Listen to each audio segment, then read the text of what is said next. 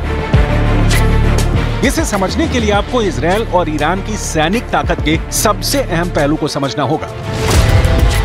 World of statistic के आंकड़ों के मुताबिक ईरान का रक्षा बजट 9.95 अरब डॉलर यानी करीब 83,000 करोड़ रुपए का है। इजराइल का रक्षा कवच कहे जाने वाले आयरन डोम की लागत करीब 3 लाख करोड़ रुपए है।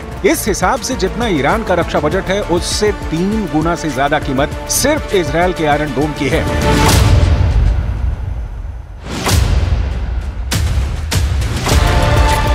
ईरान के रिवोल्यूशनरी गार्ड्स के 2 अफसरों की हत्या के बाद ईरान ने 300 से ज्यादा ड्रोन्स और मिसाइलें इजराइल पर दागी थी, लेकिन इनमें से 99% हवा में ही तबाह हो गए, क्योंकि आयरन डोम की सुरक्षा दीवार को तोड़ नहीं पाए। लिहाजा ईरान के सामने बड़ी चुनौती है कि युद्ध छिड़ा तो ईरान इजराइल को कैसे तोड़ेगा। जाहिर है इसके लिए पैसा चाहिए, और पैसा डायरेक्ट किसी से हथियार के लिए मांगा जाए तो कौन देगा। इसलिए ईरान के राष्ट्रपति ने दूसरा रास्ता अख्तियार किया है।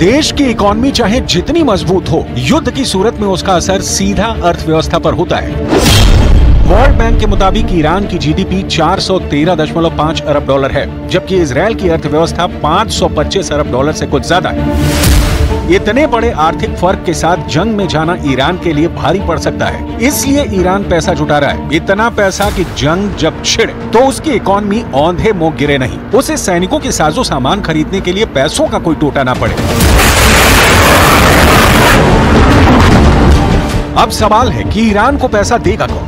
वो भी लाख 2 लाख करोड़ नहीं, बल्कि 15 लाख करोड़।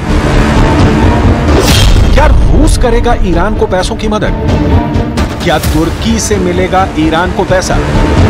क्या चीन से आएगा ईरान को युद्ध लड़ने के लिए डॉलर?